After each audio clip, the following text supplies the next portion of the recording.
Muito bem, então hoje, dia 9 de junho de 2021, estamos reiniciando as atividades do nosso grupo de estudos de semiótica literária.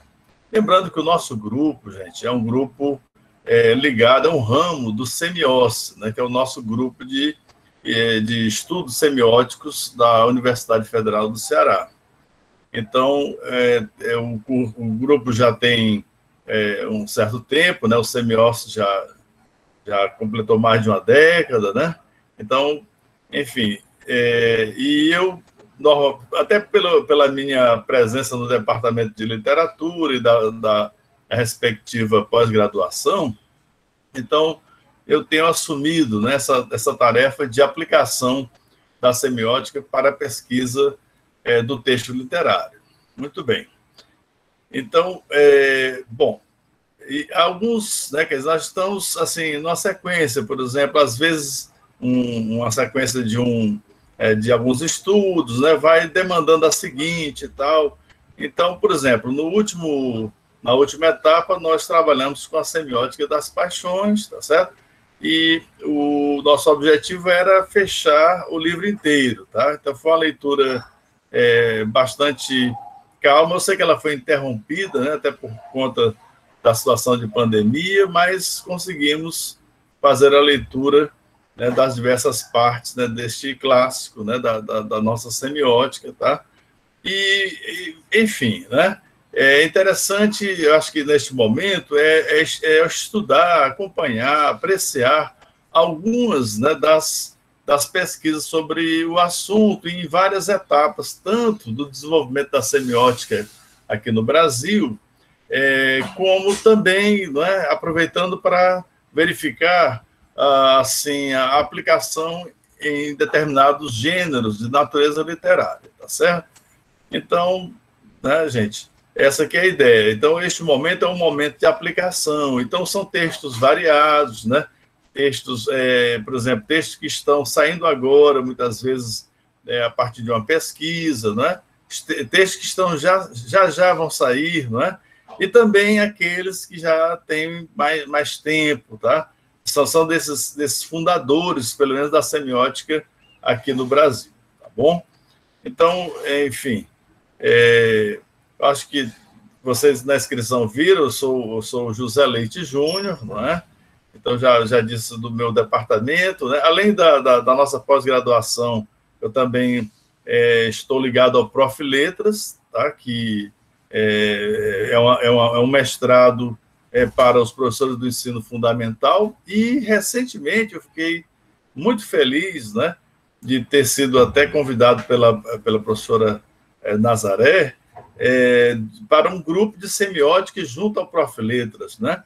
E também tenho, né, além da nossa pós-graduação, também da Universidade Federal do Ceará, né, que completa, gente, acho que já vai para 31 anos, né? Tá certo? E eu fui da primeira turma, né? Fica assim, portanto, eu sou do século passado, com essas coisas, né? Então, além desse aí, também tenho, né, um contato, né, a convite, né, da estadual com trabalhos assim, desenvolvidos pela professora Arminda, né, com um grupo de semiótica de lá, que também é bastante valoroso, né? Enfim, certo? Então, estamos conjugando aí essas instituições, e eu fiquei, assim, tenho ficado, né, assim, extremamente feliz, muito honrado da participação. Que vocês não tiveram a oportunidade de ver, né? Mas quando as inscrições elas começam a formar uma pizza, né? E aqui essas é das melhores, porque temos pizzas aí um bocado suspeitas, né? Mas a nossa aqui é uma maravilha. É impressionante, assim, eu que sou pintor, né? Eu gosto das artes plásticas e tal. Gente, a quantidade assim, mais bonito do que daqueles esquemas, né? Das cores, né? Das teorias das cores, né? A quantidade assim, de outras instituições, né? De outros cursos, inclusive que não de letras, né? E isso me parece, né, assim, na minha leitura, isso, gente, tem tudo a ver com o propósito da universidade, que é fazer essas ligações entre as instituições, tá? Entre os diversos saberes, né? Então, fico muito feliz com esse voto de confiança, tá? Com essa vontade, né, de estudar. E eu me considero aqui realmente um estudante, certo? Estou querendo aprender semiótica, estou tentando entender isso daqui. Quer dizer, algumas pessoas, às vezes, têm um pouco mais de experiência. Os grupos, muitas vezes, assim, vão ter as pessoas que estão... Praticamente, eu estudei no quadrinho, eu perguntei quais os níveis, né? Então, há pessoas que estão, assim, se iniciando, né? E pessoas bem mais experimentadas. Mas o que é interessante, gente, é que no fazer interpretativo, nós entramos, né, com o nosso repertório, com as nossas competências. Então, não existe essa história do saber nada, não é?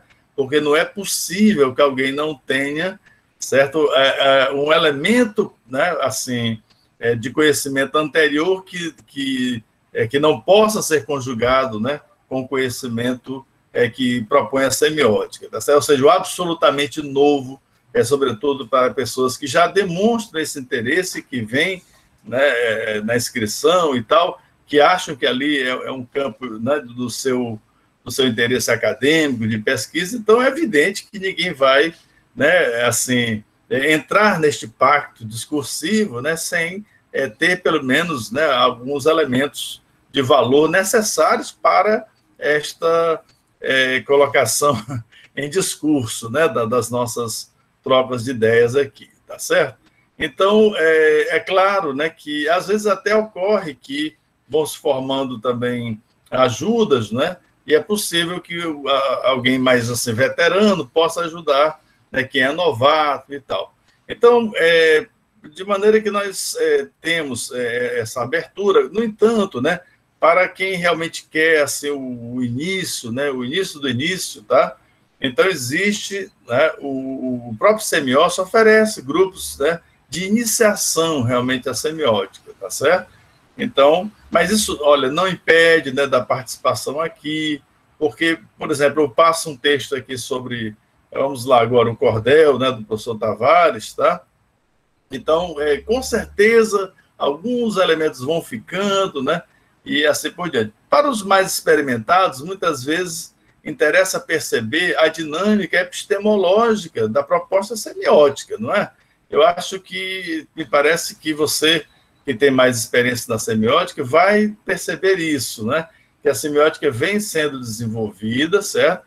E aqui vem aquela ideia de que, gente, quem não sabe de onde vem, não sabe para onde vai, tá bem? Até eu recorro aqui a um conceito de concordância bíblica, não sei se vocês estão lembrados, né? Como é que se fizeram o catecismo. Não, cursos, né, evidentemente, mais do que um pouquinho do que o catecismo, mostram que, para que um texto seja canônico do ponto de vista bíblico, certo? Ele deve formar, assim, digamos, uma continuidade que nós entendemos, né, como uma configuração discursiva, certo? Em continuidade, né? Ela vai passando, né, de uma forma discursiva para outra. Ou seja, se um texto é canônico, ele deve repetir, né? Ele deve reiterar semanticamente, tá? Né? Uma relação de temas, né? E de figuras, de valores, tá? Que vão passando, né? Enfim, que vão dando, portanto, essa ideia de que existe ou seja, um projeto, né? De um hiperdestinador, né? Que se mantém fiel, né? E que teve intérpretes fiéis, né, à sua mensagem. Então, essa ideia de uma concordância bíblica, tá, né, que faz um texto ser canonizado ou não, né, não é muito diferente da nossa, tá? Por exemplo, se alguém, obviamente, trouxer elementos absolutamente distintos, discrepantes do projeto inicial, por exemplo, a questão de que o texto, né, é o elemento fundamental das nossas negociações, do nosso pensamento, certo? Se a gente abandona, por exemplo, a instância do texto como a manifestação discursiva, dificilmente, certo, isto estará em concordância com o projeto inicial fundado por Greimas, tá certo? Então, é isso que eu quero dizer. Então, nós vamos perceber momentos em que a semiótica avança, não é isso? Isso. Né, Georgia? Perfeito, né? A recorrência, né? E justamente, então, existe, né, um percurso epistemológico da semiótica, tá certo? Então, me parece que, como eu falei, para quem, né, está mais tempo, né, na semiótica, é uma oportunidade de revisitar aquela semiótica com interesse mais, né, da narratologia, tá certo? E observando como, gente, muitas coisas que estão ali, elas continuam, né, elas são importantíssimas, não podem ser abandonadas sob pena de nós perdermos, né, o rumo, tá certo? Perdermos a concordância epistemológica, a concordância na discordância, é bom lembrar, não é? Essas coisas vai, de alguma maneira, há uma espécie de negação, né, e de afirmação, mas que se mantém um termo complexo que abriga essas extremidades, né? No momento que não for possível mais dar complexidade, né, aos termos que entram, muitas vezes até em contradição, né, ou que são contraditórios, normalmente são contraditórios, né? Então, eles às vezes querem negar, essa coisa que lembra muito, negar o pai, né, e tal, né? Mas a negar é afirmar também e tal. Agora, o problema é sair da linha totalmente, né, e perder a essência, né, pelo menos alguns elementos que não podem ser negociados, como eu falei, né, essa primazia do próprio texto. E é interessante observar, e nós vamos ter essa oportunidade de ver no texto já do Tavares, que é dos anos 70, gente, é um trabalho de livre docência de 1975, tá certo? Então, ali ele já mostra isso, tá certo? E reafirmando aqueles conceitos que estão lá na semântica estrutural. Ou seja, é um texto, gente, de 10 anos, né, depois de semântica estrutural, tá certo? A gente vai lembrar que, assim, os anos 60 ainda são de constituição da ideia, e nos anos 70 é que efetivamente esse movimento vai se expandindo, né, chegando aqui ao Brasil, né, tá certo? Então, muito bem. Mas temos que organizar, não é, Leonardo? Temos que organizar. Então, eu queria aqui com vocês, tá, trazer assim, só para visualizar, mas na ficha de inscrição de vocês aparece, certo, já os textos, né, que nós pretendemos abordar. O que eu vou colocar aqui é uma noção, né, uma cronologia, para que a gente tenha justamente esse tempo, tá, para organizar as leituras, tá certo? Então, com licença aqui que eu vou puxar, né, uma planilhazinha de organização, creio que seja esta daqui, um pedacinho, pronto. Então, se não ficar visível, aí vocês vão avisando, tá bom? Tudo bem, então? Dia 6, já temos um erro aqui, né? Aqui já está tudo errado, né? Era dia 9, né? Então, só um segundinho aqui. Eu vou retomar aqui a planilha. Interessante como é que eu cometi isso aqui. Mas eu esqueça um pouquinho as datas, por favor, tá certo? E vai ficar simples, porque é de quarta em quarta-feira, né? Então, realmente, hoje é dia 9, né? Por algum motivo, 9, 16, 23, a sequência é outra. Eu vou corrigir isso daqui, mas, enfim, vamos imaginar que isso aqui seja dia 9, tá? Me perdoem aqui esse equívoco aqui, porque eu coloquei na planilha, coloquei mais 7, né? Aí puxei, o primeiro erro aqui saiu puxando todos os erros. Mas o que é interessante é que toda semana nós propomos encontro, né, nas quartas-feiras, o horário de 11h30. É interessante chegar um pouquinho antes, 10 minutinhos, né? 10 minutinhos antes, para a gente se acomodar, né, e tentar aproveitar o tempo, que é muito pouco, é curtinho, gente, de 11h30 a 1h, tá certo? Não é isso? É um horário aparentemente estranho, mas incrível como foi o que, na nossa experiência de grupo, mais deu certo, né? Esse, ao que parece, tem uma certa relação com a dieta, né, das pessoas. Muitas pessoas aproveitam o grupo para, né, o seu emagrecimento, não é não? Tá bom? Então, muito bem, gente. Então, dia 9, né, tá certo? Então, o que eu penso é assim,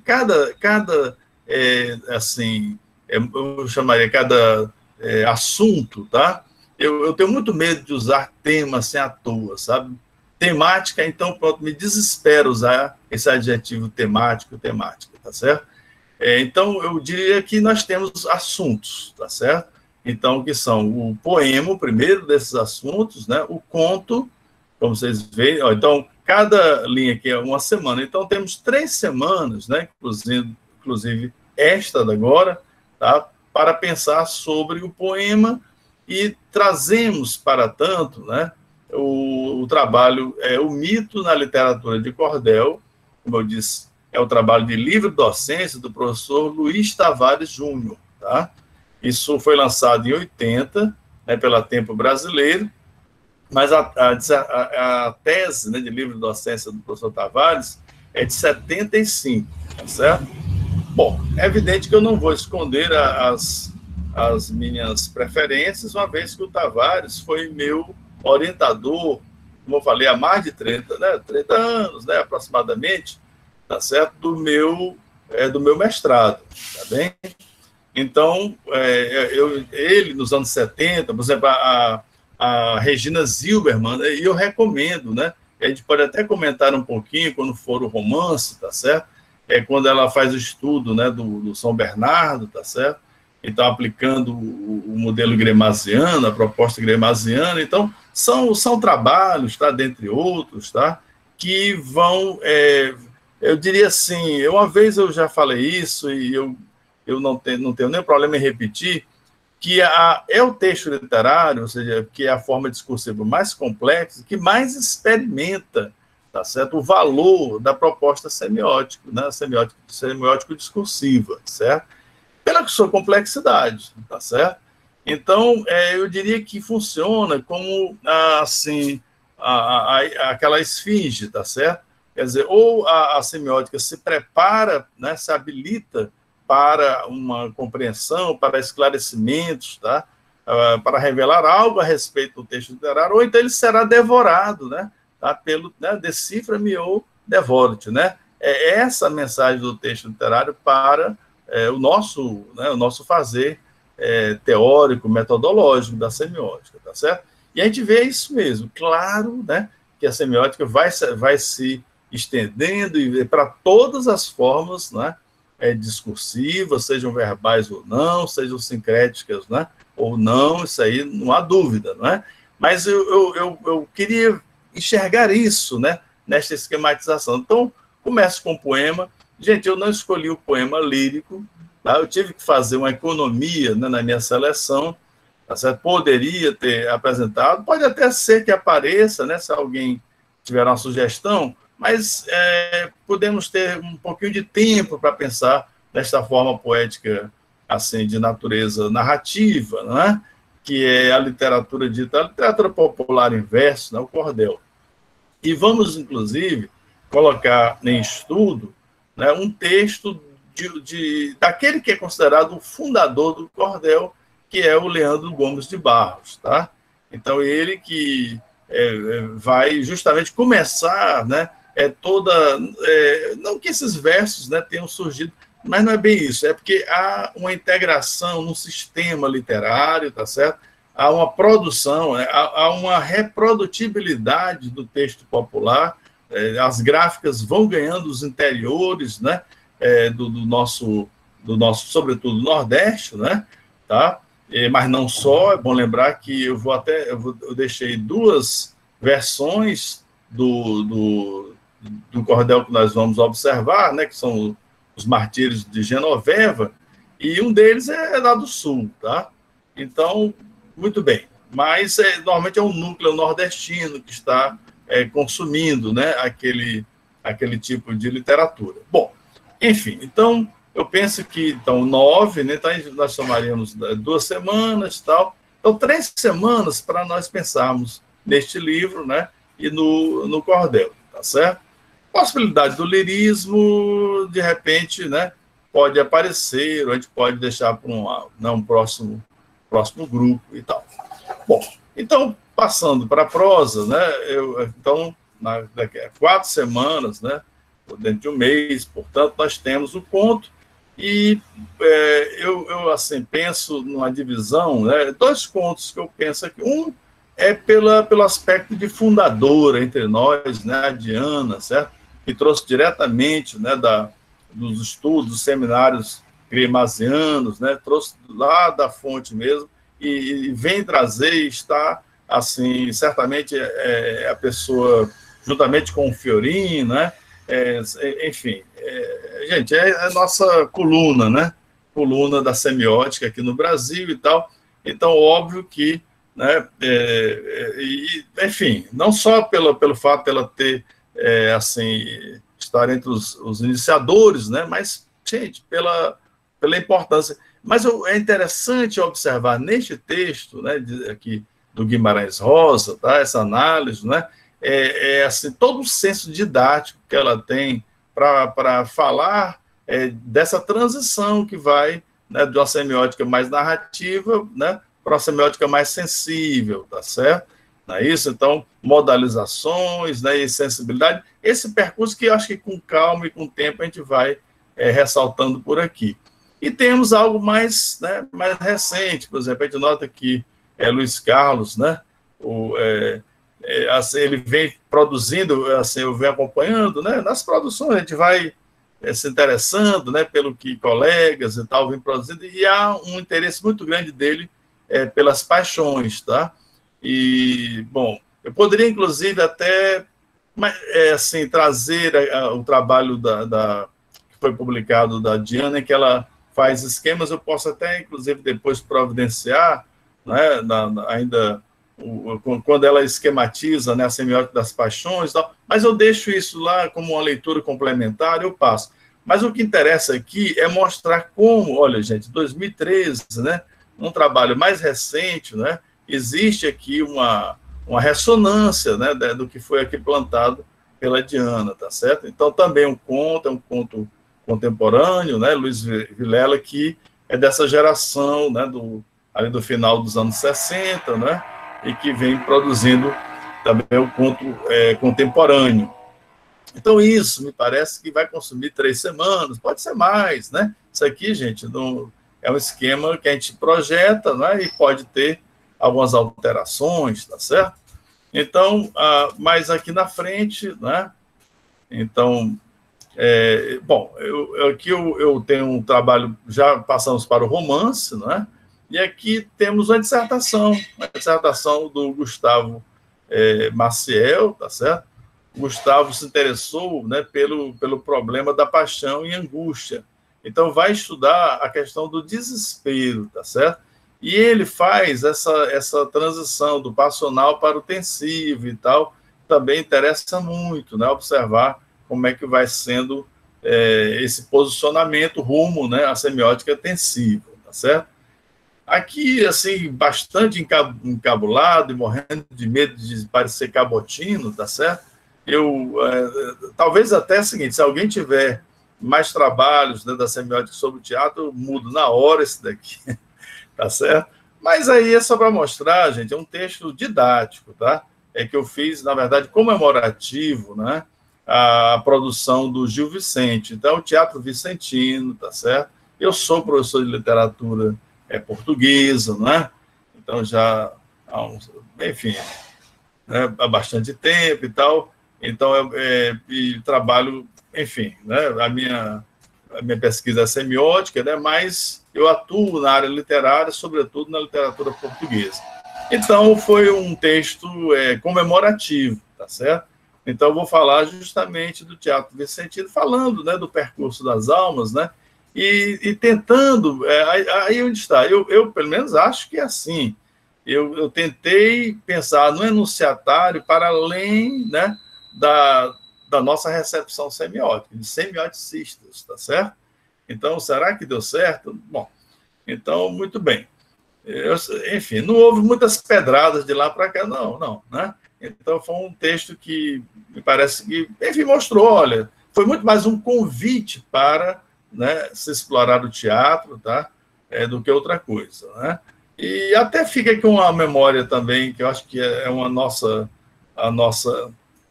nosso dever, né, afetivo e cívico, né?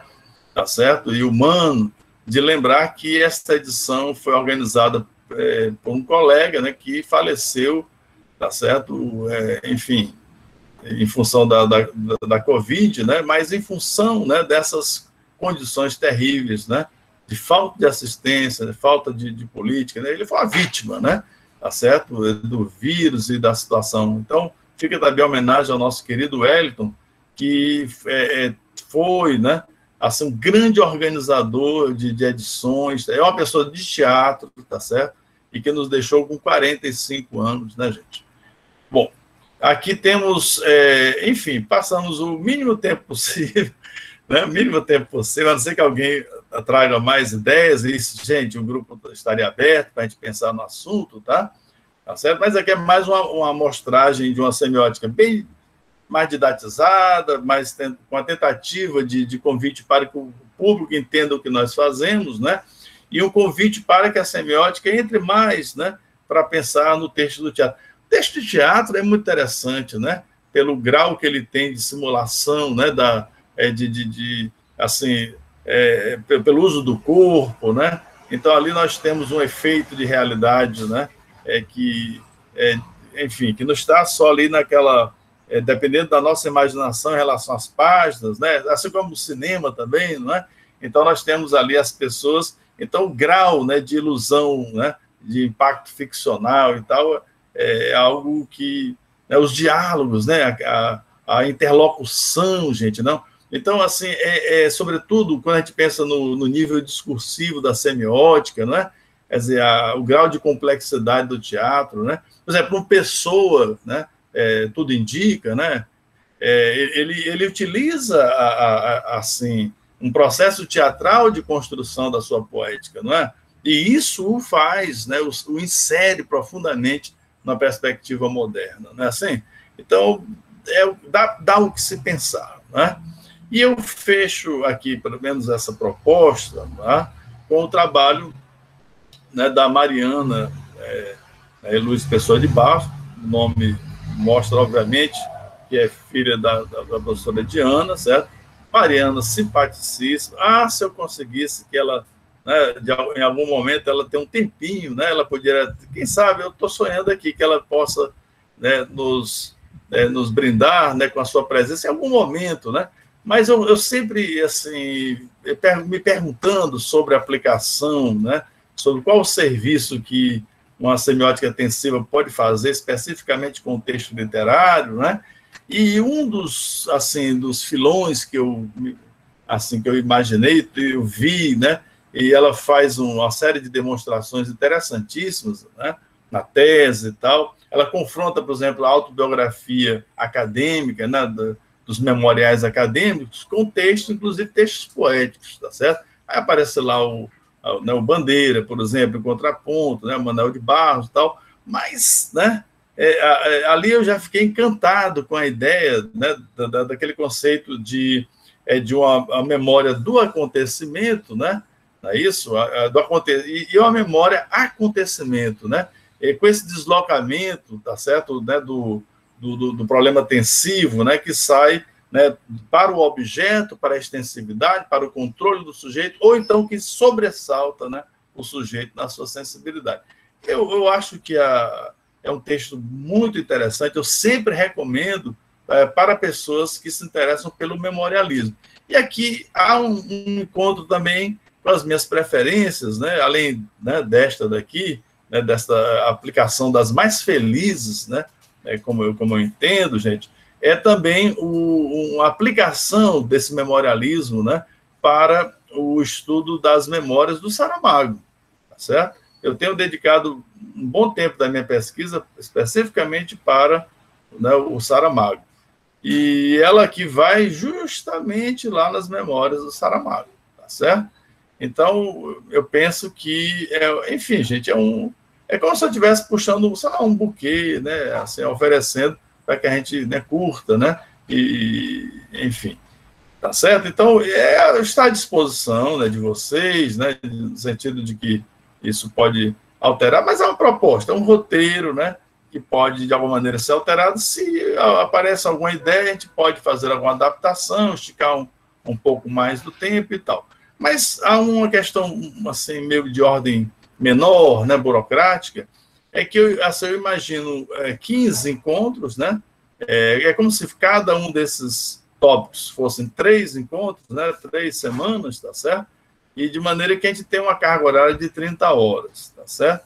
Bom, a gente confere, né, gente, assim, né, um certificado, né, de presença que para os estudantes, né, e as estudantes, muitas vezes dá para traduzir como créditos, né, tá certo? Mas não é nada pretensioso, né, gente? É de um grupo de estudo, e eu ressalto, gente, que grupo de estudo não é curso, tá? Aqui nós vamos abrir essas obras e tal, para estudar, tá? Para ler, né? Para refletir. Então, aqui, essa aqui é a grande... Eu vou ficar apenas... Eu faço algumas reflexões, e aí vocês, evidentemente, terão suas observações também, tá? Então, é um processo de leitura. Então, nós estamos estudando. O nome é esse mesmo, Grupo de Estudos. Não há nenhuma pretensão de um curso aqui, certo? E assim, né? Então, por favor, né, não vamos pensar assim. Então, a certificação é de participação dos estudos, como nós estamos aqui propondo, tá bem? Bom, em relação aos textos literários, né, eu penso que a gente pode dar uma olhadinha ainda mais à frente. Eu adiantei aqui o do Cordel, tá certo? E alguns são bastante acessíveis, como esse aqui do Guimarães Rosa, evidentemente o do Graciliano Ramos, tá certo? Mas a gente pode conversar um pouquinho sobre esse acesso, né, ao próprio texto literário. Por exemplo, o do Gil Vicente, todo mundo, né, acessa facilmente, né, pela própria internet. Então, a gente pode ainda pensar um pouco sobre isso, né? E, finalmente, né, muitas vezes, né, as pessoas pedem, pelo amor de Deus, para não formar um grupo no WhatsApp. Tá certo? Não sei, né? Mas se alguém, né, tá certo? Alguém quiser fazer isso e tal, né? Maravilha, tá bom? Então, pode ser, né? Eu apenas não tomaria essa iniciativa, até porque eu acho que normalmente isso aparece espontaneamente no grupo, né? E se eu falar sobre isso, né? Apesar de eu ter colocado lá, não é? Quem prefere o WhatsApp, né? O Telegram, tá certo? Mas o que a gente pode, enfim, tentem, se for uma ideia interessante, tá? Então, esses grupos, tanto de um lado como de outro, né? Essas propostas, né? Tecnológicas, tá certo? Então, a gente acaba formando, né, alguma coisa assim, tá bom? Eu deixo muito mais a critério de vocês. Podemos ter os telegramistas de um lado, né? Os whatsappistas do outro, tá certo? E eu fico, né, repassando a mensagem de um grupo para o outro, né? Esperando que não haja uma guerra, né, entre os dois grupos, tá bom? Então, tudo bem? Tá para suportar, então, gente? Então, perdoe essas datas. Tem datinha aqui.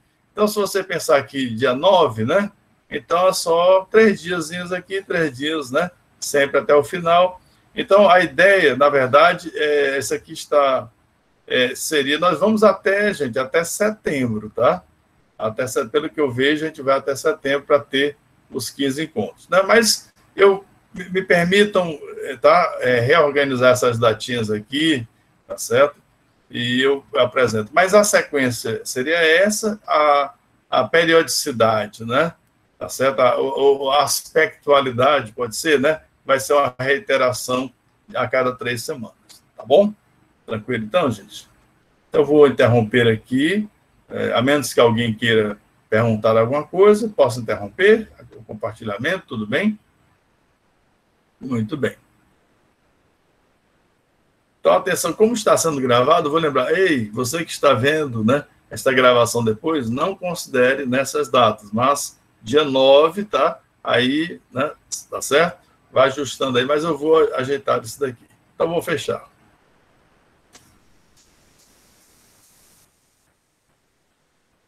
Se eu consigo aqui, pronto, interrompendo. Muito bem, muito bem. E aí, dá para suportar essa proposta? Ela está muito... Não é? Então, gente, né? Tranquilo? Beleza? Ô, Jennifer, legal. Valeu. Muito bem, Ana Clara, né? Poderiam, por favor, fazer uma... Pois é. Eu viu, Ana Clara, se alguém... Pois é, essas iniciativas, tá? Eu acho que elas...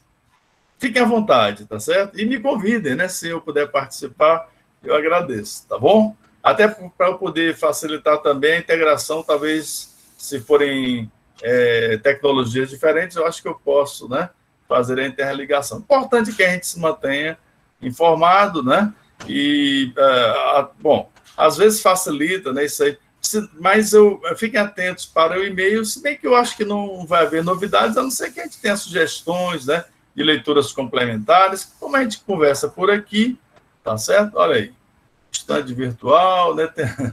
Pronto. Esse cordel, eu vou dizer para vocês que, assim, tá, é o texto do Tavares, né, na estande virtual, tá? Beleza. E o cordel é fácil, eu estou passando para vocês, mas nós temos a edição da Fundação Rui Barbosa, tá certo? Que é fácil também de, inclusive, acessar outros títulos, tá bom? Tudo bem, então, gente? Tranquilo, então?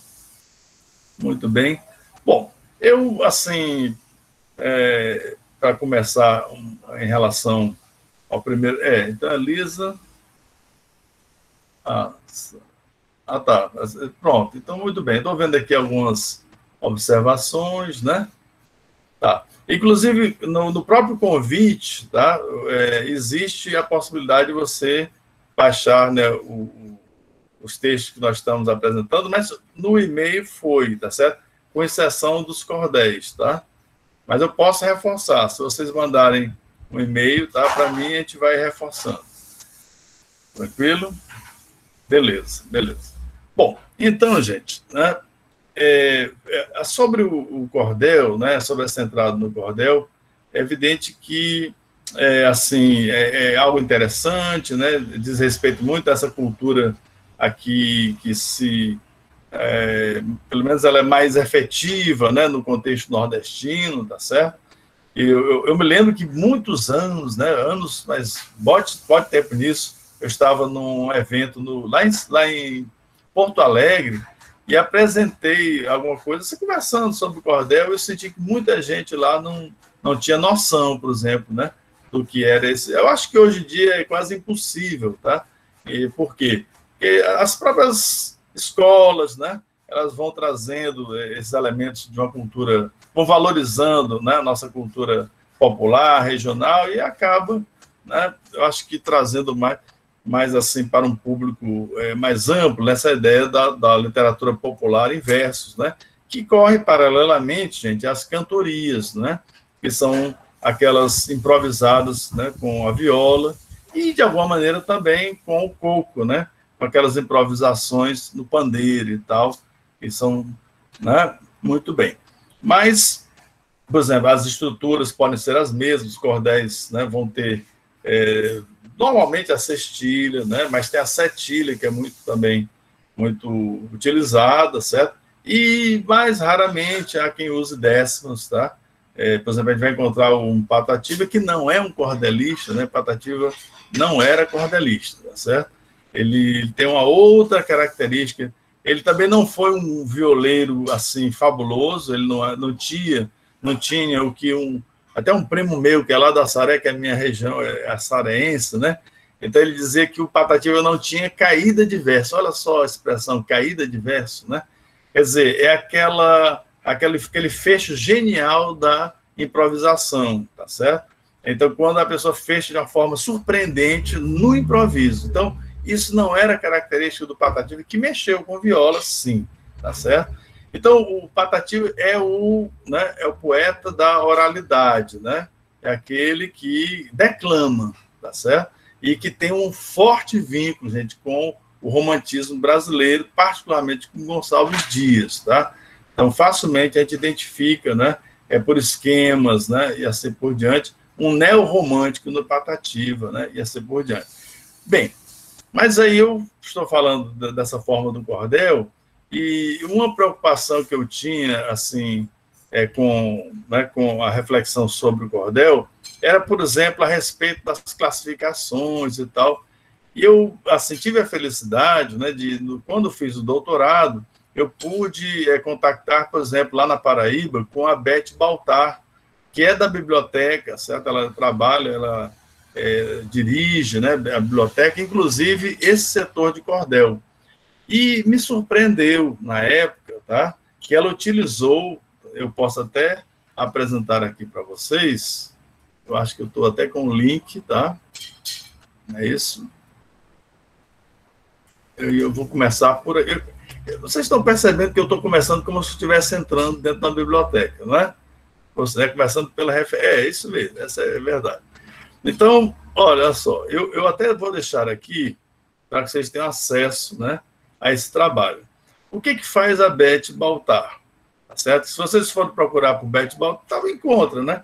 Mas ela tem o sobrenome lá, Albuquerque, então às vezes alguém não encontra. Ela é Elizabeth, lá no comecinho, Albuquerque lá no final, e o Baltar ficou lá no meio. Só que todo mundo chama de Beth Baltar, né? Então, muito bem. Pois é. Então, o que ela faz de interessante, sobretudo para nós, é que ela vai enfrentar, como, né, da área da biblioteconomia, o problema da classificação do cordel. Então, existem muitas classificações, né, que vão aparecendo e tal, folcloristas, né, que vão fazendo, às vezes, alguns cordelistas que procuram refletir sobre o seu fazer, né, também, né, tentam ali, de alguma maneira, eles tentam sistematizar. Então, ela foi reunir um pouco disso e utilizou, gente, né, aí sim, o critério temático, no sentido temático que nós entendemos. Ou seja, utilizou a nossa teoria, né, a teoria semiótico-discursiva, tá certo? Sobretudo o conceito de tematização, né? Então, ou seja, a partir de um conjunto figurativo, nós temos, né, uma abstração que representa, né, uma certa noção de valor, e é nesse sentido que ela vai propor uma classificação. Então, eu achei um trabalho muito interessante e eu penso que pouca gente conhece, tá certo? Então, vale a pena, tanto pela revisão que ela faz, então, quem se interessa pelo cordel, não é isso? Mas, sobretudo, né, para nós que gostamos da semiótica, né, como é que ela utiliza, né, no caso da semiótica gremaziana, gente, só um segundinho.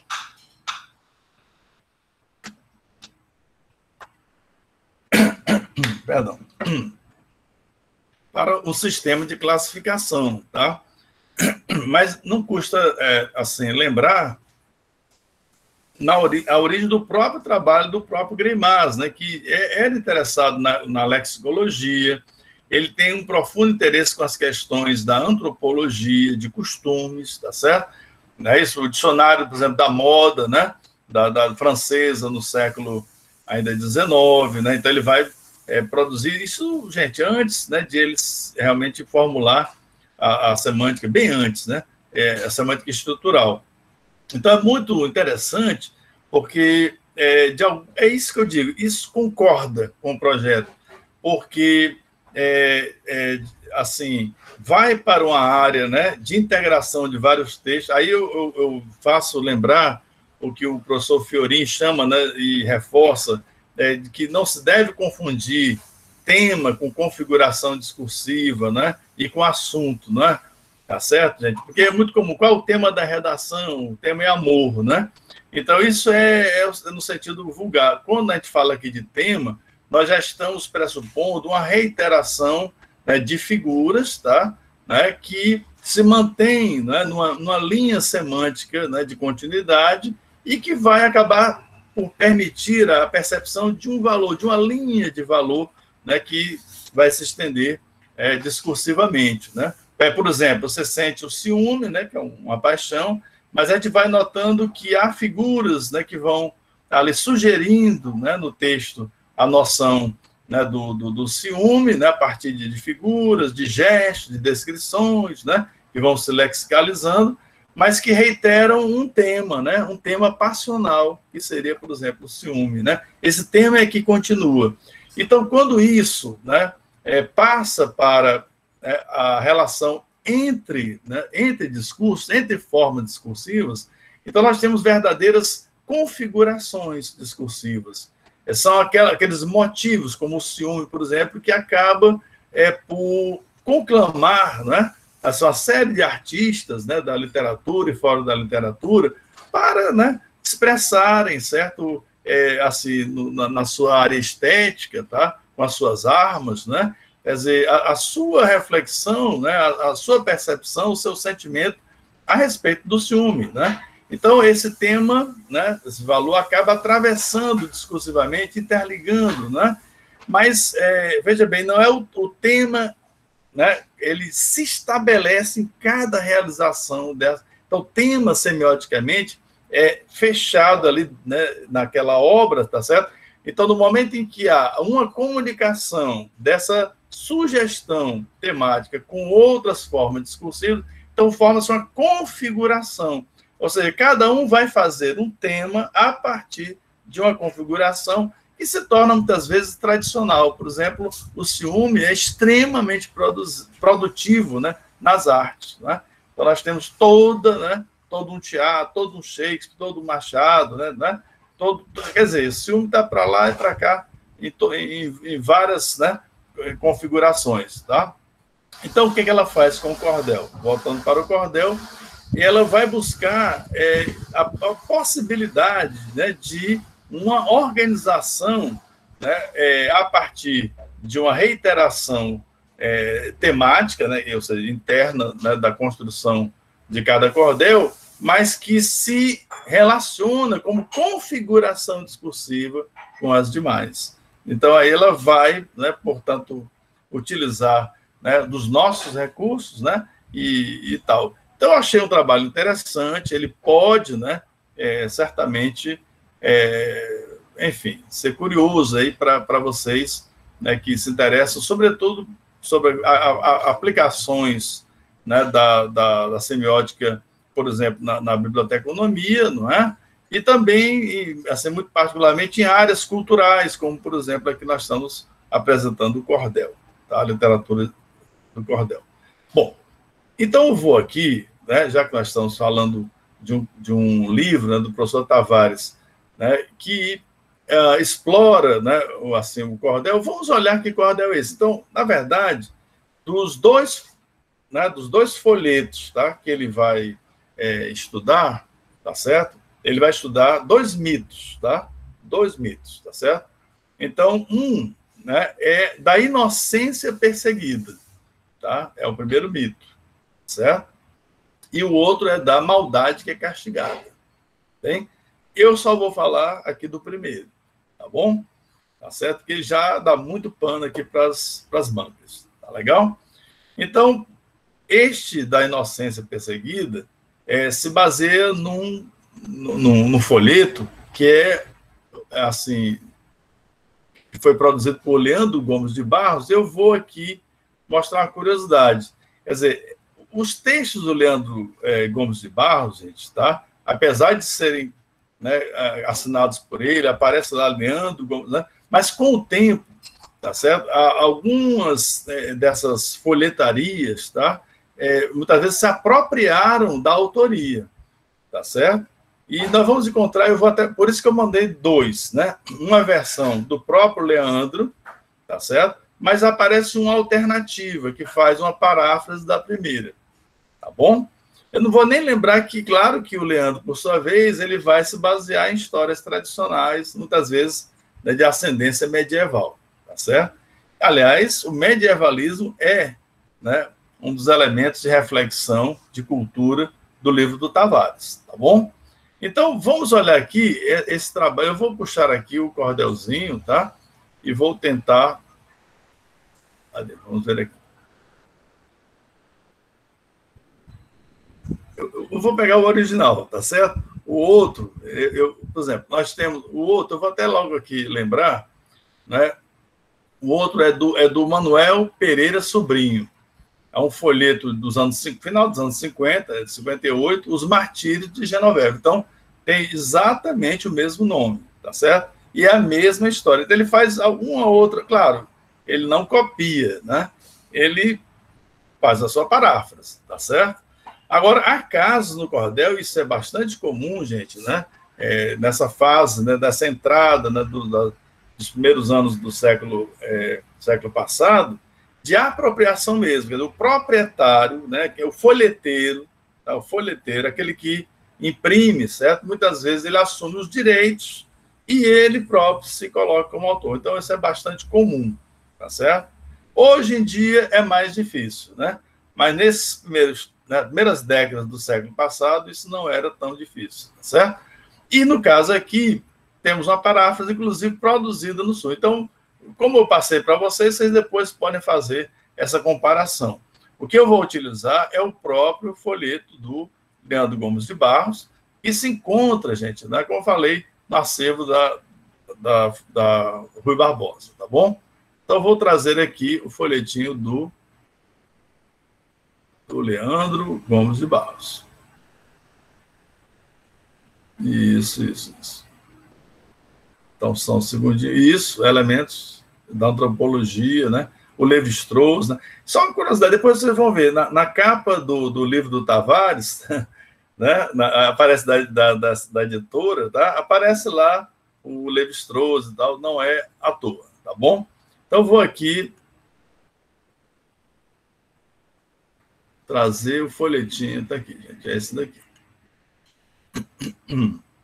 Bom, não sei se já está visível, tudo bem?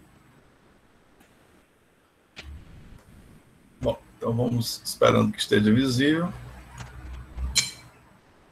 Apareceu já. Beleza, né? Bom, primeiramente, uma olhadinha no paratexto, tá aqui, ó, né? Aqui está a capa do folheto, tá? Muitas vezes aparece com a cor de papel um pouquinho diferente do miolo, tá bem? Então aparece aqui o nome, Leandro Gomes de Barros, né, que é, gente, considerado o iniciador do cordel, tá certo? E aqui aparece, ó, proprietários, vejam que há, né, gente, a consideração, né, do texto, assim, como objeto comercial. Então, existe um sistema comercial para o cordel, não é? Proprietário. Veja que isso aqui é uma mercadoria do ponto de vista comercial, tá? E, como eu falei para vocês, não é tão raro encontrar o proprietário tomando, né, a própria autoria, tá bem? Então, os Martírios de Genoveva, esta figurinha aqui, tá certo? Vem considerando que isso aqui, gente, assim, vai desmentir um pouquinho aquela ideia do uso, né, das xilogravuras, tá? Então, vamos com calma, né? Sem querer muito também entrar, assim, nessa área, que é uma área que merece todo um estudo, né? Mas eu vou apenas lembrar, tá?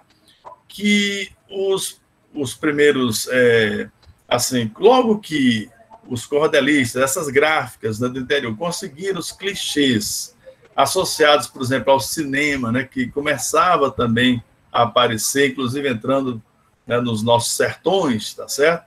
Então, quando, né, esse material chegou lá, então os folheteiros acham mais bonito, né, colocar, por exemplo, essas figuras hollywoodianas da época, tá bom? Então, tá certo? E eu diria até que o uso, né, o recurso da xilogravura nesse sentido seria totalmente desvalorizado, né? Então, mais bacana é uma figura, né, que é uma estrela de Hollywood, tá bom?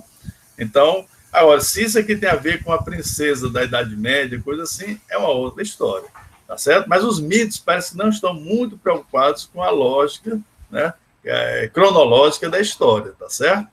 Não é isso? Bom, então, agora, claro que com o passar do tempo, e aí eu posso falar de um fato bem, bem concreto, né? No começo dos anos 60, certo? Então, foi quando houve a primeira coleção de xilogravuras populares no nosso museu aqui da Universidade Federal do Ceará, tá certo?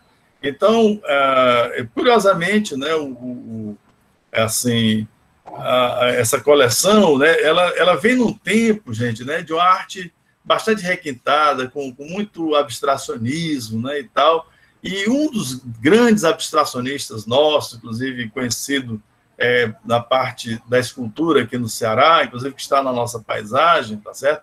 É Cérvulo Esmeraldo, né? Então, esse artista, que é muito conhecido em estruturas metálicas, né, monumentais e tal, então, ele é que vai pegar essa arte popular e levar para o museu. essa entrada, né, da xilogravura dentro do museu, certo, gente? Recobre a arte popular de prestígio, tá certo? Não é isso? Então, vai se quebrando, né? Isso já vem de muito tempo, a gente sabe, desde o movimento romântico, né? Essa correlação entre o que é culto, né, e o popular vão se encontrando. Silvio Romero, lá para trás. A gente vai longe, né? Vai ao Rabicho da Geralda, né? Por exemplo, lá, que era do interesse do próprio Alencar e tal. Não vamos muito longe, que eu estou já com medo da gente fazer a coisa labiríntica, tá certo? Então, bom, o que eu quero dizer, né? Então, é que aí sim, né? Aí interessante, né? Quando a xilogravura e o próprio cordel vão tendo mais prestígio, então aí parece que existe mesmo uma tendência de usar, certo, a xilogravura como uma marca, né, da autenticidade do cordel. Mas nem sempre foi assim.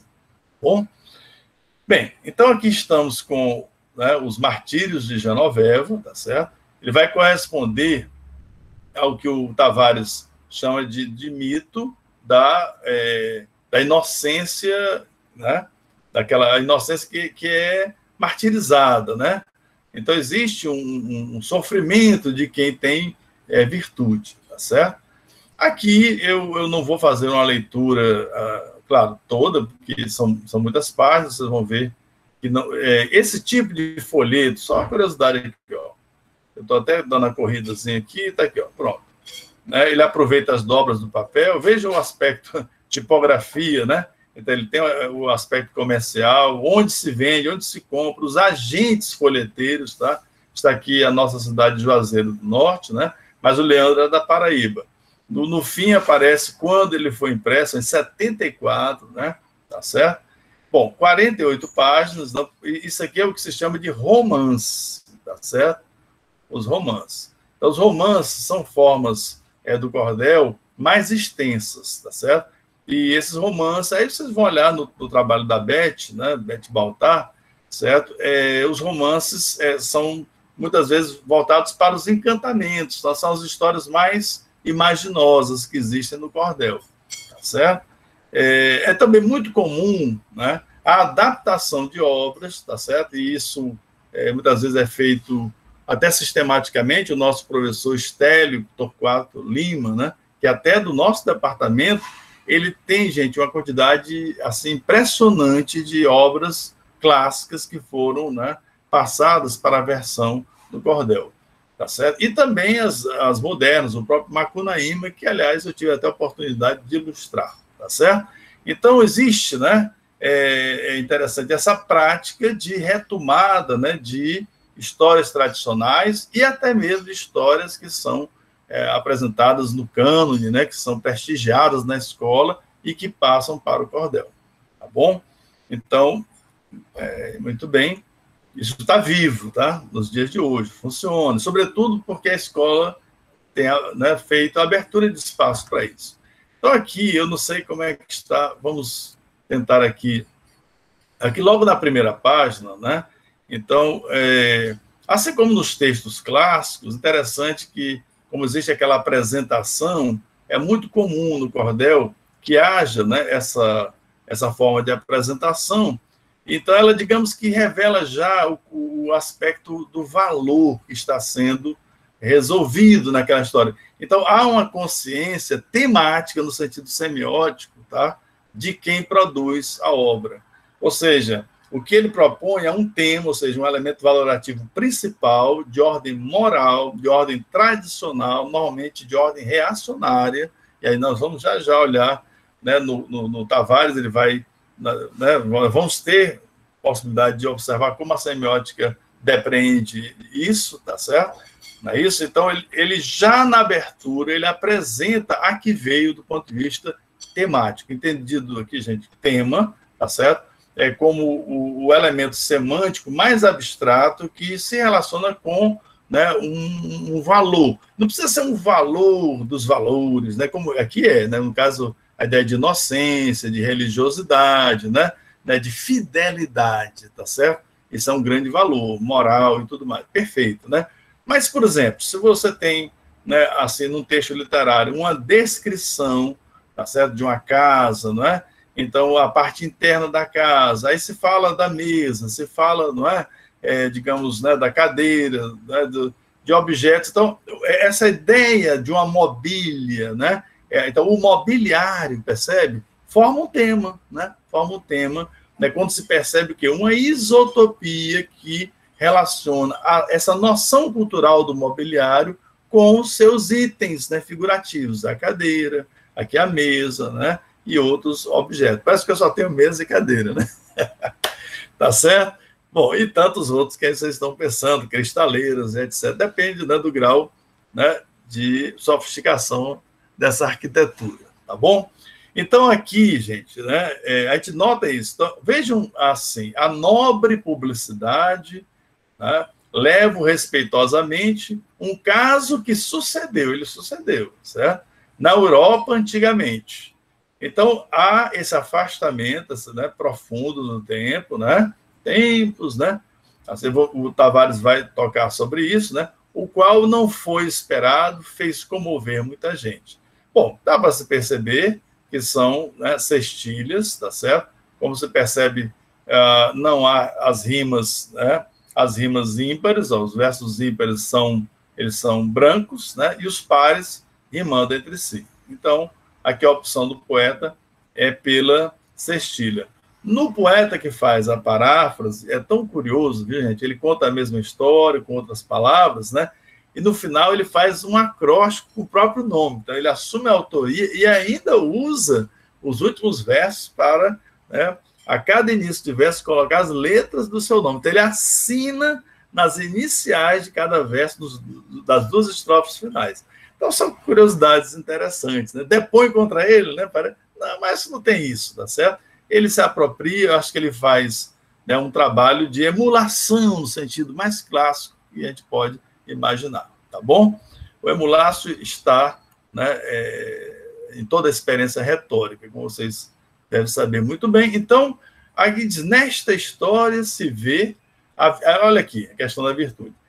Então, veja, então, há um afastamento, né, espaço-temporal, porque a Europa não é aqui, é lá, não é isso? O tempo também não é hoje, né, foi então, tá certo? Então, há esse afastamento, e já que se apresenta, né, algo nobre, algo que, se também for buscar, né, desde gente, dos estudos da poética de Aristóteles e tal, se entende o sentido, né, de uma arte, né, que enaltece, que traz grandes valores, né? Então, isso não fica longe, né, dessa percepção.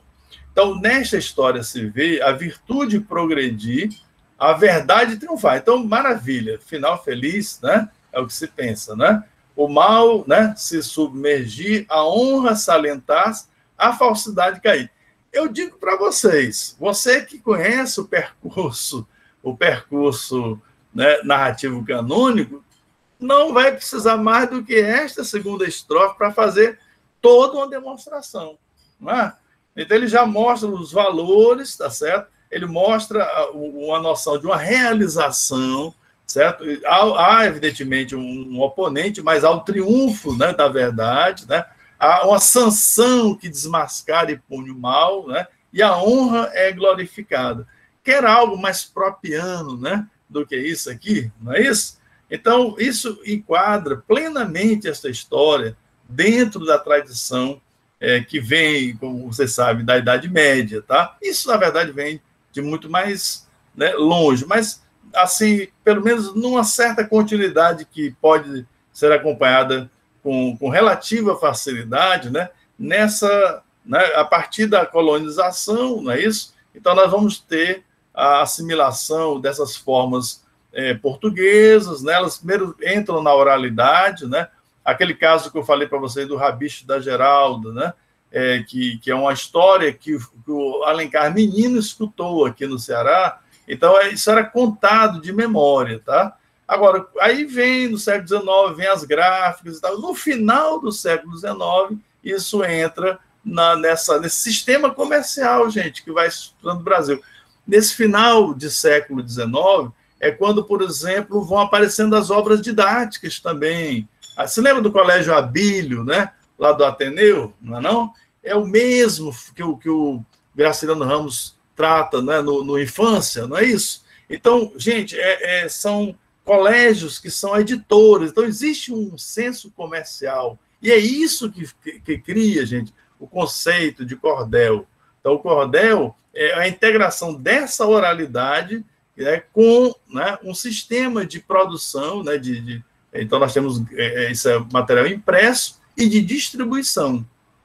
Quem foi o primeiro que fez isso de forma eficaz e tal foi o Leandro, por isso que ele é dado como o pai do cordel. Então, ele vai dizer aqui, interessante, na forma clássica, ele anuncia o que vai acontecer, então ele já faz uma predição, tá certo? Vamos lá. Camões, quando fala, né? As armas, os barões assinalados que da ocidental para a lusitana, né? Ele vai também fazer uma prévia, né? Digamos, de que vai contar uma história gloriosa, né? Os triunfos de Portugal através, né, das suas navegações, está lá. Então, é comum, como no começo da Odisseia, né? Andra moienep musa, né? Então, você vai ter, né, a invocação das musas para falar de um herói habilidoso, que é aquele Ulisses, né? Então, isso, obviamente, né, não é criação particular do Leandro, né? Isso mostra, né, talvez para muita gente que pensa que isso aqui é uma bobagem, uma história que não tem valor, cuidado, né? Vejam que há, né, toda uma história, né, toda uma diacronia, né, toda uma relação, né, diacrônica, né, digamos, discursiva, né, para chegar a isso, né?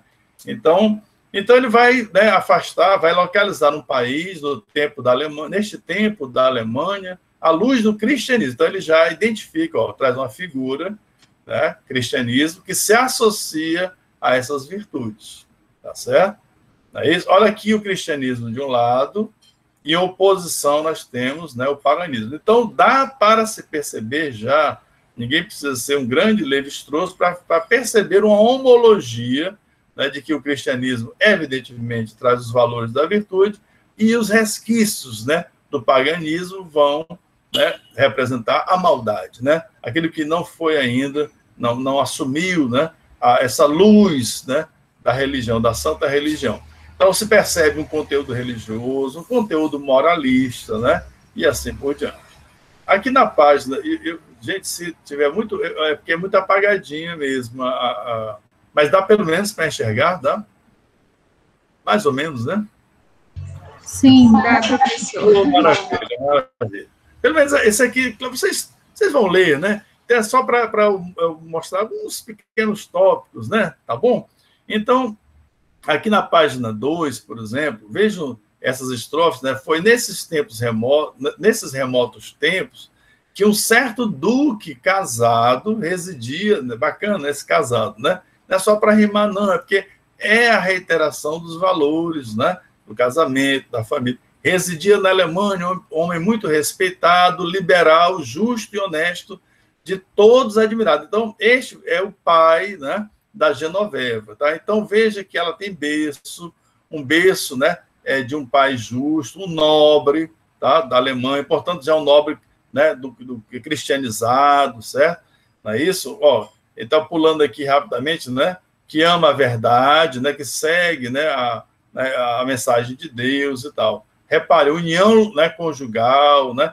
Gente, isso no tempo do nosso querido Leandro Gomes de Barros, tá? Não vamos esquecer que há uma grande discussão no país sobre a questão do casamento civil, né? Tá certo? É isso, e o casamento, quando veio, né, a República, certo? Então, o surgimento do casamento civil foi um grande choque. Então, quem, né, recebe, quem pega trabalhos da época, vê uma grande polêmica, né, em relação a isso. Então, a gente sente a ressonância disso, embora que já sejam os primeiros, né, momentos, primeiras décadas da República, mas a gente vê que a história ainda é quente. Bom, mas vamos olhar para o texto, né? Tá certo? Então, aqui a gente percebe esse berço, né, e um berço em que a competência, né, é ligada à ideia da virtude, do bem, que é desses valores que são os valores fundamentais dessa grande negociação discursiva, esse grande pacto, né, que vai assim, vai se figurativizar, né? Vai ganhar essa roupagem figurativa do cordel e esses recursos, né? Mas a gente sente a continuidade desses valores morais, tá certo? Então, aqui aparece a Genoveva, que é criada com este modelo, né? E, claro, né? Aí o bem e o belo estão aqui. Genoveva era dotada de, olha só, inteligência e engenho, tá certo? Nas feições dela se lia o mais perfeito desenho. A natureza em orná-las se esmerou e fez espelho. Repare outro elemento que é, né, outra linha isotópica que vai se incorporar, certo? A natureza como, né, a manifestação divina também. Tanto é que nessa história ela vai se refugiar, né, porque ela vai ser, digamos, vai ser ameaçada de morte, né? Então ela vai com o bebê para a floresta lá, então ela é abrigada, né? Quanto tempo? 7 anos, tudo aqui é 7 anos, né? Dentro de uma tradição, né? E assim por diante. Então, é uma pessoa, né, que tem todas essas virtudes, né? E que vai casar. Essa descrição também mostra um elemento, né? Que merece atenção aqui. Por exemplo, a religiosidade dela, quando estava aqui na página 3, em orações, ajoelhada entre os pais, né? Parecia, vejam bem aqui este símbolo, parecia ser um anjo das regiões divinais, que tinha baixado a terra para exemplo dos mortais. Então, a gente sente uma santa, e não só a santa, mas uma santa no modelo europeu. Então, reforça, do ponto de vista, né, gente, racial, né, gente, uma nova homologia que a gente faz entre o bem, né, o belo e o branco, né? Cabelos dourados, né, solto em cima dos ombros, os olhos levantados para o céu pedindo a Deus para o bem dos atribulados. Pronto, né? Bem, aí ela vai, né, ao travesseiro dos doentes, ela visita os doentes, então pratica, né, todas as virtudes, a caridade, né, e todas as virtudes teologais, com certeza, né? Bom, até que aparece, né, claro, uma pessoa dessa tem que ter um pretendente, né, e vai ser um nobre, e vai ser esse conde, aqui na página 4, né, o conde Sigifrói, esse é o nome do rapaz, né, cavaleiro rijo e forte, vendo que o conde morria, né, se condoeu de tal sorte que venceu o inimigo e salvou o duque da morte. Então, existe um favor, tá certo? Aqui, não é? E, enfim, uma relação que a gente vai lembrar de vassalagem, não é? Tá certo? Então, nós vamos ter, né, a admiração do duque em relação, né, aos valores morais. Então, daí, obviamente, sai o casamento, né? Esse casamento é abençoado, veja aqui na página 5, né? O duque abençoou a filha, chorando lhe disse adeus, leva estes meus soluços em companhia dos teus e deixa teus sentimentos para acrescentar os meus. É interessante, né? A mãe, por sua vez, tá? Não é isso? Né? Então ele fala, enfim, sobre as questões da obediência, né? Mas a mãe tem um porém que merece também uma distinção. Vamos ver se eu encontro aqui. Tá aqui. Na página 6, tá? Então, existe aqui, né, meu pai dá daqueles conselhos, né, não é isso? Tudo bem? Aí aparece a mãe. E aí temos na página 6, segunda estrofe, tenho maus pressentimentos dentro do meu coração, que um dia chorarás, né, sem teres consolação. Deus queira que seja falsa a minha imaginação. Então, a mãe tem uma premonição, tá certo? E na página seguinte, justamente a propósito do casamento, né? Aparece o casamento, aí temos na página 7, o bispo, né? Ó, nisso foi entrando o bispo, que fez o seu casamento e disse, olha só, não chores, princesa, porque está se afastando também dos pais, né? Tenha mais contentamento, que a sua felicidade está toda em seu pensamento. Reparem aqui a questão que liga a mãe ao dizer do bispo. Deus reservou para ti imensa prosperidade. Aí temos o mais que vem com essa grafia equivocada, né? Mas aqui é uma adversativa, né? Mas não como muitos pensam. Quer dizer, Então, o Deus escreve certo por linhas tortas, não é não? Então, como, né, Deus é quem sabe a verdade, aí nós temos a verdade, palavra caríssima para nossa semiótica, né? Quer dizer, então, aqui é justamente o ser e o parecer, né? Formam a verdade, porque nesta história há um jogo de verdade contra, né? Quer dizer, aquele micro-universo, né? Aquele micro-esquema semântico, né? Do quadrado semiótico vereditório. Então, tem a verdade, né? A falsidade, a mentira, né? O segredo, tudo isso vai se aplicar aqui. Então, aparece um elemento, né? Tá certo? Ou seja, então Deus está cifrando alguma coisa, né? Então, existe uma noção, né, que está além do parecer, não é? Então, nós temos um sofrimento com uma camada de disfarce para, né, uma imanência, né, de uma verdade divina. Interessante, né? Então, muito bem. Então, o conde, né, tal, se casa, etc., o castelo, né, aí tem o rio Reno, né? Então, alguns elementos geográficos que vão compondo, né, essa isotopia, né, da geografia europeia, ou seja, não nossa, né? Enfim, em algum lugar distante, né?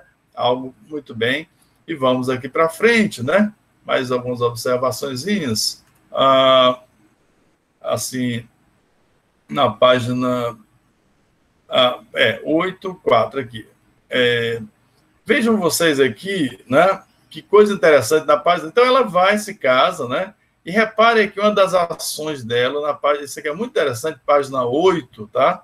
1, 2, 3, 4, né? Então, enfim, ela, quando assume, né, o reino, tá certo? Como esposa daquele soberano, repare só um dos pedidos, tem vários pedidos, né? Mas este é o pedido, tá? Então, veja o pacto que se cria, tá? Na presença de Genoveva. Pediu depois ao marido que aumentasse o ordenado, olha só a justiça social, que aumentasse o ordenado de todos os súditos, tá certo? Não é isso? Então, acho que o Leandro, de todos os súditos, né? Você nota logo que há uma quebra, né? Há um pé quebrado aqui. Eu acho que ele ficou um pouco... Eu vou já explicar por quê, tá? Então, até do menor criado e diminuísse o imposto que estava demasiado, né?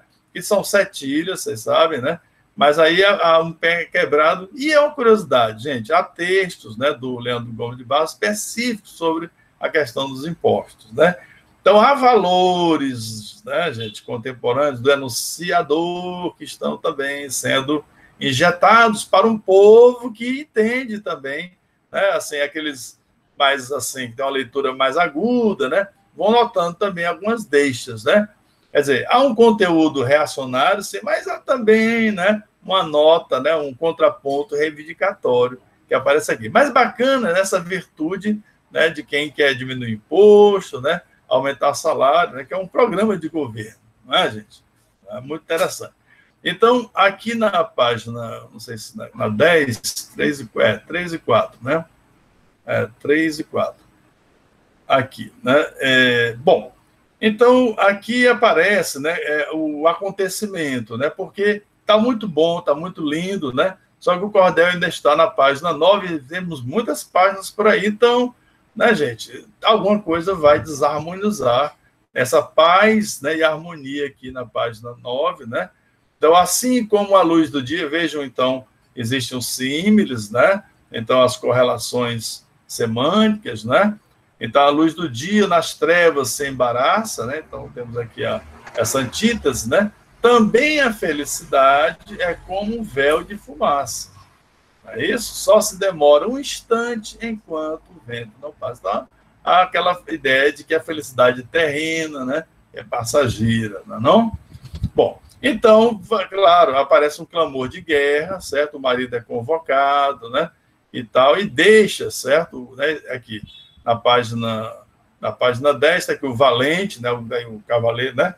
Então, a Genoveva prepara, né, a saída do marido para a guerra, o valente, né, Sigifroi, já pronto para seguir, acenou aos cavalheiros, né, mandou, né, aqui são cavalheiros também, né, mandou tocar, reunir, né, já se esperava as trombetas darem o sinal de partir. Então, é bacana, né? Então, eu acho legal essa ideia do cavalheiro e cavaleiro, porque, de alguma maneira, as duas coisas, né, elas sincretizam aqui, né? O cavalheiro era um cavaleiro, né? Então, os valores da cavalaria que vão, obviamente, ligar, gente, essa história aos velhos romances, né, de cavalaria, tá certo? Muitos, né, claro, que atravessaram o oceano, né, que vem para cá. Bom, então existe isso, né? Muito bem. E ele deixa, gente, né? E ele deixa, assim, os cuidados, né, daquela sua terra, tá? Não é isso? E para o golo, né, que é uma pessoa, né, da sua confiança. Só que ele trai, né? Esse golo, tá certo? Na verdade, vai trair na ausência, né, do conde. Então, reparem aqui na página 11, né? Todas as tardes ela ia rezar, né? Então, ela mantém, né, no culto divino, pedindo a Deus que o marido tivesse um feliz destino, sem saber. Olha, atenção, gente, atenção, modalização, não é? Então, ela está sem uma competência atualizante, não é isso? Tá? Então, evidentemente, o fazer dela vai dar errado, né? Ela não tem a competência do saber. Então, que estava sendo traída de um assassino. Quem é? O golo, né? Então, aparece a figura do traidor, né? Que vai trair na confiança que ele está para cuidar né, da administração do reino. Ele acaba mandando uma carta, né, denunciando, gente, né? Assim, a falha moral da própria, né, Genoveva. Então, mandou uma carta caluniosa, né?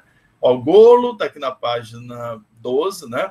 Golo era o nome dele, um homem sem consciência, profanador da virtude. Pronto, ele é o oponente, né? Chefe o antissujeito, né?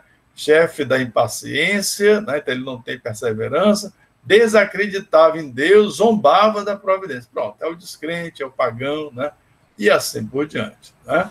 Então ele escreve uma carta infame, tá? Não é isso? Daqui na página 3, e tenta a sedução, né, da Genoveva, que ela é aprisionada, né, numa torre, tá certo? Então, existe aí aquela história, né, e tenta assediar, então não. Bom, então, na verdade, que a ameaça de toda forma, ela resiste, né, eu vou tentar aqui abreviar, né, tá certo? E vamos ver se eu consigo aqui, já estamos já em cima da hora também, né? Bom, mas eu vou aqui, né, deixar a leitura, mas eu vou pelo menos, né, passar aqui em linhas gerais, né, que o que ocorre é que ela vai, né, ficar ali presa e tal, né? A carta do Golo chega, né, ao conde, que manda matar a mulher. Pior, né? Antes de sair, né, ela fica grávida do marido, do conde, certo? Aí isso depõe mais contra ela. Então, enfim, nasce a criança naquela prisão e depois, né, recrudescendo, né, a ideia da punição, o marido manda matar, né, filha, a mulher e tal. Só que as pessoas que levam para a floresta, olha só, a Genoveva com o filho, se compadecem, né? Essa história você já deve ter ouvido, né, falar, não é? Não é isso? Se compadece dela, matar um inocente e tal, uma criança, não é? Então, ela vai ter, né, vai ser liberada, mas um cachorro que eles levam, né, acaba que o Golo tinha pedido que os olhos, né, dela fossem trazidos, ele leva os olhos do cachorro para enganar, né, o Golo, tá certo? Bem, então, ela 7 anos e tal, a criança cresce lá, não é? E, na verdade, antes disso, ela tinha escrito uma carta para uma pessoa, né, aberta, né, da confiança dela, certo? E quando o marido volta, já tem aquela ideia de que a mulher tinha sido já morta, né, e tal. No entanto, é revelar, atenção, né, que é aberta na página 21, tá aqui, ó. Sou Berta, aquela pobre, olha só a questão, né, da pobreza que é, né, virtuosa, né, que estava muito doente, a senhora tratou-me, olha aí, gratidão, né, como sua paciente, se prepare para morrer com seu feliz nascimento. Então, na verdade, essa Berta, né, é que entrega a carta para o conde e desvenda todo, né, o problema. O conde vai para, né, no momento que ele está sem esperança, que a mulher tinha morrido, vai, né, por acaso, para a floresta e lá encontra, por acaso, aquela, né, que com um filho já totalmente selvagem, né, e ele pede né, uma demonstração de que ela mostra um anel, etc. Então, a história que, né, que eu acho que vai batendo com algumas outras histórias que todo mundo conhece, né? O final é a prisão, porque ela, além de tudo, né, ela pede para que o Golo não fosse morto, né? Então ela não quer um sangue, né, por conta, né, da situação dela, ela não aceita a morte como, né, a pena de morte, tá certo? E ele acaba sendo preso, né, como a sanção, né, e desmascaramento, e ela vai ser feliz, né, até aí tem a idade, né, madura, fica, né, idosa e tal, ou seja, tem aquela vida, né, assim, bastante feliz, conforme havia sido prometido, né, pelo bispo, né, confirmando que Deus escreve certo, por linhas tortas e assim por diante. Bem, eu vou passar aqui de volta para a sala. Aí você, professor, você acabou de estragar a história, contou tudo. Não, gente, não. Eu não sou, eu acho que eu mostrei alguns detalhezinhos, né? Mas o que é saboroso é ler. Cada linha dessa é interessante, tem um jeito, né? Isso é que é bacana, né? Não é só o aspecto, né, do conteúdo, né? A forma é interessante, né? As soluções. Então, gente, é isso, né? E por falar em mito do cordel, não adianta mitificar, né? Idealizar que, em se tratando de uma cultura popular, uma cultura revolucionária, negativo, tá certo? Isso a gente deve levar para a reflexão. Claro que existem, né, cordelistas. Às vezes o mesmo cordelista pode trabalhar, né, às vezes, num momento mais retrógrado, reacionário, e outro ele avança mais na consciência, né? Então existem as contradições. Assim, dentro da área popular, o Patativa tem versos fortemente anticomunistas, né, num determinado momento, né, da sua poética, né, e no final dos anos 70, com aquela luta contra a ditadura militar e tal, aí ele já vai se identificando, né, com essas aspirações mais democráticas, né, e, enfim, então as pessoas não né, têm o direito, né, a sagrada contradição, né, essas contrariedades, né, porque é assim que são os valores, né, que estão na sociedade profundamente, né, cheia de contradições. Bom, então, fizemos o quê? Apenas um mapeamento, apenas uma leitura, não é? E na próxima quarta-feira eu quero mexer com o livro do Tavares, tá certo? Talvez algumas perguntinhas, vocês que vão ler aí, né, essa edição e aquela outra, né, a paráfrase, tá certo? Certamente vocês podem ter algumas curiosidades, e aí a gente vai conversando na próxima semana, tá certo? Bem, eu aqui, gente, né, eu acho que pelo menos para, assim, em termos de conteúdo, né, a gente pode até dar uma paradinha na gravação para não ficar longa demais, mas eu vou ficar aqui para alguma perguntinha, né, ainda neste momento que nós estamos ainda nos organizando, tá bom? Vocês permitem, então, que eu faça uma parada na gravação, tudo bem? Ou o que vai ser dito aqui é importante gravar? Acho que podemos, né, dar uma paradinha. Então, vou parar aqui a gravação, só um segundinho. Pronto, então, fechando a gravação.